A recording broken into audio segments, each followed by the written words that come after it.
আসসালামু আলাইকুম। কেমন আছেন সবাই? আশা করি সবাই অনেক অনেক ভালো আছেন। আমরা আলহামদুলিল্লাহ অনেক ভালো আছি। আরেকটি নতুন ডেইলি লাইফ ব্লগে সবাইকে স্বাগত জানাচ্ছি। যারা ভিডিওটি দেখতে শুরু করেছেন প্লিজ একটি লাইক দিয়ে ভিডিওটি না টেনে পুরো ভিডিও জুড়ে আমাদের সাথেই থাকবেন। যারা আমাদের আগের ভিডিওটি দেখেছেন তারা তো জানেন যে আজকে আমি বাড়ি যাচ্ছি, অফিস থেকে সরাসরি বের হয়ে পড়েছি আর বাইকে যাচ্ছি। আমার কলিগ এবং আমি দুজন একসাথে একদম সুন্দর মতো আড্ডা দিতে যাচ্ছি। আর অনেক দূরত্বের একটি রাস্তা, কিন্তু আমরা দুজন মিলে গল্প করতে করতে যাচ্ছি আর মাঝে মাঝে একটু করে দাঁড়িয়ে আড্ডা দিচ্ছি, চা খাচ্ছি। এটি কিন্তু অনেক ভালো লাগার একটা বিষয়। এখন কুষ্টিয়ার ভাড়ামারাতে আসছি 12 মাইলে। আর এখন আমরা খাওয়া দাওয়া করবো ড্রাইভার্স হোটেল। এটা হচ্ছে বেশ পপুলার এখানকার, মোটামুটি বেশ খাবার দাবার পাওয়া যায়।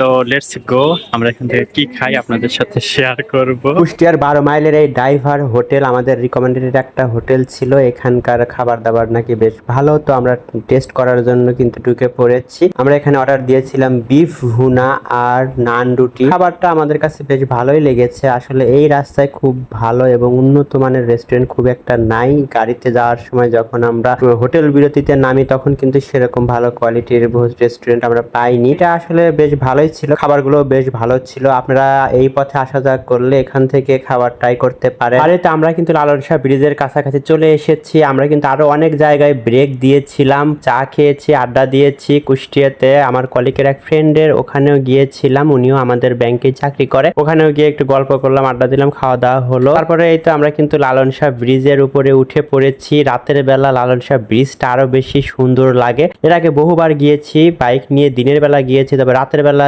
এভাবে যেতে অনেক বেশি আকর্ষণীয় দেখাচ্ছিল। আর এই পাশে রূপপুর পারমাণবিক বিদ্যুৎ কেন্দ্রটা যে এত বেশি গর্জিয়াস লাগছিল, অন্যরকম, তাই একটু ভিডিও করলাম, শেয়ার করলাম। পুরো রাস্তার অনেক কিছুই হয়তো আপনাদের সাথে শেয়ার করতে পারিনি, টুকটাক একটু করে ভিডিও করেছি আর সেটাই শেয়ার করেছি। আর আমরা কিন্তু লালন শাহ ব্রিজের উপরে একটু নেমেছি। এখানে নেমে বেশ ভালো লাগছিল, একদম আলোক উজ্জ্বল, দুই পাশটা দেখে অনেক বেশি ভালো লাগছিল। মানে জাস্ট ভিউটা অন্যরকম লাগছিল। পারমাণবিক বিদ্যুৎ কেন্দ্রের যে এই চুল্লিগুলো সেগুলো কিন্তু মানে দেখার মতো লাগছিল।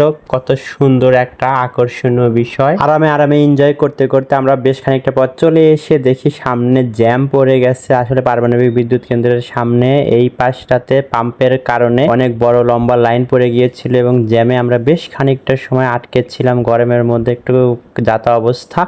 আর দাসুরিয়াতে এসে আমি এই দিকে নেমে পড়েছি। আমার কলিগ পাবনাতে বাড়ি, সে এদিকে চলে গিয়েছে। আর আমি দাসুরিয়া থেকে বনপাড়া পর্যন্ত বাসে গিয়েছি, তারপরে ঢাকার বাসে করে আবার আমাদের বাড়িতে গিয়েছি। তো জার্নিটা আসলে খুব বেশি কষ্টের হয়নি, আলহামদুলিল্লাহ ভালো মতোই এসেছি। সুন্দর সুন্দর কিছু কমেন্ট পড়তে পড়তে চলুন বাকিটা পথ চলে যায়। চুমকে রান্নাঘর চ্যানেল থেকে আপু সুন্দর একটি কমেন্ট করেছেন, ভাইয়া আসসালামু আলাইকুম, কেমন আছেন? ওয়ালাইকুম আসসালাম, আলহামদুলিল্লাহ আমরা ভালো আছি, আপনি কেমন আছেন আপু? আসলে এই যে আপনি এভাবে আপুকে ঘরের কাজে সাহায্য করেন, এতে করে আপুর কাছে আপনার সম্মান অনেক বেড়ে যায় এবং মন থেকে একটা দোয়াও আসে, আলহামদুলিল্লাহ। আপু আসলে অনেক সুন্দর করে একটি কমেন্ট করেছেন, অসংখ্য ধন্যবাদ জানাচ্ছি এত সুন্দর করে কমেন্ট করার জন্য। আসলে আমরা আমাদের যে যার জায়গা থেকে একটু করে যদি স্বামী স্ত্রী একে অপরকে সাহায্য করি তাহলে কিন্তু সংসারে শান্তি থাকে। আর একটা সংসার তো স্বামী স্ত্রী দুজনেরই সমন্বয়ে, সুতরাং দুজন মিলে মিশে একে অপরকে সাহায্য করেই সামনে এগিয়ে যাওয়া উচিত। মমস সাদিয়াস লাইফস্টাইল চ্যানেল থেকে আপু আরেকটি সুন্দর কমেন্ট করেছেন, ভাবি তো আমাদের খুব ভাগ্যবতী, ভাই আমার কত সুন্দর করে ঘর গুছিয়ে রাখে, আলহামদুলিল্লাহ, মন থেকে দোয়া রইল, ভালো থাকবেন পরিবারের সবাইকে নিয়ে। আপু অসংখ্য ধন্যবাদ, এত সুন্দর করে কমেন্ট করেছেন, আমাদের জন্য দোয়া করেছেন, আপনার জন্য অনেক অনেক দোয়া রইল, অনেক অনেক ভালোবাসা রইল। বাস থেকে নেমে অটোতে করে বাড়িতে চলে এসেছি, আলহামদুলিল্লাহ প্রত্যেকটা রাস্তা প্রত্যেকটা জিনিস যেন খুব চেনা আর বাতাসের গন্ধটাও যেন চিরচেনা। আলহামদুলিল্লাহ বাসায় ঢুকে পড়লাম। আলহামদুলিল্লাহ নিজের বাড়িতে, নিজের আপন ঠিকানায়, নিজের শিকড়ের টানে আসলাম। কি যে শান্তি লাগছে, নিজের বাড়ির মতো এত সুন্দর এত ভালো লাগার জায়গা আর কিছু হতেই পারে না। তো ঝটপট সবকিছু সুন্দর করে আর কি গুছিয়ে নিয়েছি। মানে আম্মু তো সবকিছু এরকম সুন্দর করে আর কি গুছিয়ে রেখেছে, আমি কাপড় চোপড় গুলো একটু গুছিয়ে নিলাম। আর এখন ঝটপট খাওয়া দাওয়া করবো, আব্বু আম্মু কেউ খায়নি। আর বাড়িতে এসে সবচেয়ে আনন্দ পেয়েছি, মানে শুনেছিলাম যে ফুপুরা এসেছে, আর আর বাসায় ঢুকেই ফুপুদের দেখে এত বেশি ভালো লাগলো। কতদিন পরে ফুপুদের সাথে দেখা। আমরা যখন বাড়িতে আসি তখন তো ফুপুরা অনেক সময় দেখা যায় আসতে পারে না, তারা ব্যস্ত থাকে।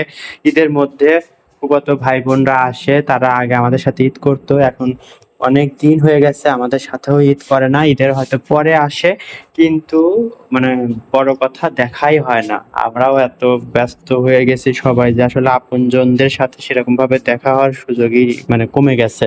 তো যাই হোক, অনেক দিন পরে ফুপুদের সাথে দেখা হলো, কি যে ভালো লাগলো, মানে অনেক বেশি ভালো লাগলো। তো এখন ঝটপট গোসল করব, যে জার্নি অনেক গরম ঘেমে একাকার, এখন একদম ফ্রেশ হয়ে গোসল করব, তারপরে খাওয়া দাওয়া করব। সবাই আমার জন্য ওয়েট করছে, কেউ খায়নি, তাই ঝটপট আগে আমি ফ্রেশ হব, তারপরে সবাই মিলে খাবো এবং অনেক অনেক গল্প করব। কতদিন পরে ফুপুদের সাথে দেখা, অনেক গল্প ইনশাল্লাহ হবে। খাওয়া দাওয়া করলাম সবাই মিলে, অনেক মানে দিন পরে একদম প্রাণ ভরে গল্প করলাম, কত গল্প কত কিছু। আবার অনেকের সম্পর্কে জানতে পারলাম, অনেকের অনেক রকম খোঁজ খবর অনেক দিন হলো নেওয়া হয় না, ফুফুদের কাছে সেগুলো আর কি শুনলাম, অনেক ভালো লাগলো। আবার অনেকের অবস্থা দেখে, অবস্থা শুনে একটু খারাপও লাগলো, কার কি হাল চাল সেগুলো সব মানে অন্যরকম একটা বিষয়। আসলে মানুষের জীবনে উত্থান পতন কত কিছুই তো ঘটে। আবার এমনও অনেকজন আছে যাদের সাথে একসময় কত ভালো সম্পর্ক ছিল, তাদের সাথে বছরের পর বছর আর কোনো যোগাযোগ হয় না, কথা হয় না, দেখা হয় না, এমনটাই আসলে অবস্থা। তো আসলে লাইফটাই এমন, সময়ের সাথে, সিচুয়েশনের সাথে মানুষ কত রকম পরিস্থিতিতে পার করে সেগুলো আসলে বলে বোঝানো যাবে না। আমাদের জীবনটা আসলে একটা গল্প, একটা উপন্যাস, এরকমটাই। তো অনেকজন সম্পর্কে জানলাম, শুনলাম। তো মনে হচ্ছিল যে কতদিন সবার সাথে যোগাযোগ হয় না, ইনশাল্লাহ সবার সাথে যোগাযোগ করব। আমার কেন যেন মনে হয় যে দুদিনের দুনিয়ায় আসলে আপনজনদের সাথে নিয়ে, আপনজনদের নিয়ে থাকাটাই আসলে উচিত। এই তো মশারিটা টানিয়ে নিলাম, এখন ঘুমাবো। অনেক বেশি টায়ার্ড, কিন্তু তারপরে অনেক বেশি ভালো লাগছে।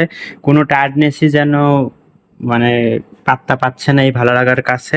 সবকিছু, সব টায়ার্ডনেসকে ছাপিয়ে ভালো লাগাটা মনের মধ্যে উকি দিচ্ছে, আপনজনদের সাথে সময় কাটানো। আর এখানে এসেই কেন যেন একটা শান্তি লাগছে, অন্যরকম একটা শান্তি। এই শান্তি আসলে বর্ণনা করা সম্ভব না। তো আসলে যেটা বলছিলাম, আসলে আপনজনদের সাথে একটু কমিউনিকেট করা উচিত, যোগাযোগ রাখা উচিত। আর সব সিচুয়েশনে সবাই তো একরকম থাকে না, অনেকের উত্থান হয়, অনেকের পতন হয়, আর সবকিছু মিলেই আসলে জীবন। যাই হোক, আর আত্মীয় স্বজন একে অপরের পাশে থাকবে এমনটাই হওয়া উচিত। সময়ের সাথে অনেকে অনেক স্বার্থপর হয়ে যায়, অনেকে কিন্তু আপনজনদেরকে ভুলে যায়, আপনজনদের সাথে তারা যোগাযোগ রাখে না। আমাদের সমাজে এমন চিত্র হয়ে গেছে, যে যত ভালো থাকে সে আরো বেশি ভালো থাকতে চায়, তার আরো বেশি চাহিদা থাকে, কিন্তু আসলে আত্মীয় স্বজন, আপনজন, তাদের কিন্তু পাশে থাকা উচিত। তো এভাবে কিন্তু আমি মশারিটা টানিয়ে নিলাম, আর অনেকক্ষণ বক বক করলাম আপনাদের সাথে। জানি না ভিডিওটি আপনাদের কেমন লেগেছে। আসলে বাসায় এসে এত শান্তি লাগছে যে আসলে ভাষায় প্রকাশ করতে পারবো না, এতক্ষণ অনেক গল্প করলাম সবার সাথে, আর আসলে কোনো ভিডিও ক্লিপ আর নেওয়া হয়নি, খাওয়া দাওয়া না কোনো কিছু। তো আসলে নিজের ঘরে এসে যে এতটা ভালো লাগছে, এই জন্য আপনাদের সাথে একটু শেয়ার করলাম।